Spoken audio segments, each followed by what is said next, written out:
Media సమావేశం యొక్క ముఖ్య ఉద్దేశం ఏంటంటే మన ప్రీతం నాయకులు రేవంత్ రెడ్డి గారు మొట్టమొదటిసారిగా వారి సొంత నియోజకవర్గం కొడంగల్కి వచ్చేస్తున్నారు కాబట్టి వారు ముఖ్యమంత్రి అయిన నాటి నుంచి కూడా ఒక్క నిమిషం కూడా విరామం లేకుండా ఇక్కడ క్యాబినెట్ కానివ్వండి, ఇక్కడ గవర్నమెంట్ కానీ, మంత్రివర్గం కానీ అందరినీ సమతుల్యం చేసుకుంటూ మరి అన్ని పైన ఒక దృష్టి ఉంటే మన కొడంగల్ పైన ఒక దృష్టి ఉంచుకొని వారు మనకు కొడంగల్కు చాలా అభివృద్ధి కార్యక్రమాలు అనేవి మంజూరు చేయడం జరిగింది.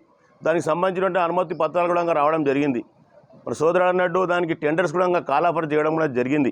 మరి ఇవాళ 21 తారీఖు నాడు 4 గంటలకు 3 గంటలకు ఉన్న ముఖ్యమంత్రి గారు వస్తున్నారు కాబట్టి మరి వారికి ఘన స్వాగతం పలకడానికి అన్ని గ్రామాల్లో ఉన్నటువంటి సర్పంచులు, అన్ని గ్రామాల్లో ఉండే ప్రజలందరూ కూడా పెద్ద ఎత్తున తరలి వచ్చి ఈ యొక్క సమావేశాన్ని విజయవంతం చేయాలని చెప్పి కాంగ్రెస్ పార్టీ తరఫున మీ అందరికీ కూడా నేను కోరుకుంటా ఉన్నాం.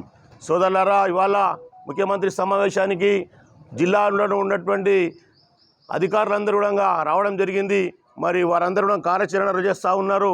వారందరూ కూడా వాళ్ళు పనుల లోపల సమావేశం యొక్క పనుల లోపల నిమగ్నమై ఉన్నారు కాబట్టి మన వంతుగా మనం చేయాల్సినటువంటి బాధ్యత ఏంటంటే వారు మొట్టమొదటిసారిగా మన కొడంగల్ పైన, మన కోసిగి పైన, అందులో ముఖ్యంగా మన కోసిగి పైన అపారమైనటువంటి ప్రేమ ఉంది కాబట్టి వారు ముఖ్యమంత్రి అయిన తర్వాత రాష్ట్రంలోనే కాకుండా కొడంగల్లోనే కాకుండా మన కోసిగి మండలంలో కాకుండా కోసిగి పట్టణంలోనే సభ ఏర్పాటు చేయాలనే ఉద్దేశంతో ఇక్కడికి వచ్చేస్తూ ఉన్నారు. కాబట్టి మనం అందరం కూడా ఘనంగా పెద్ద ఎత్తున వారికి స్వాగతం పలకాలని చెప్పి కాంగ్రెస్ పార్టీ తెలియజేస్తూ ఉన్నాం.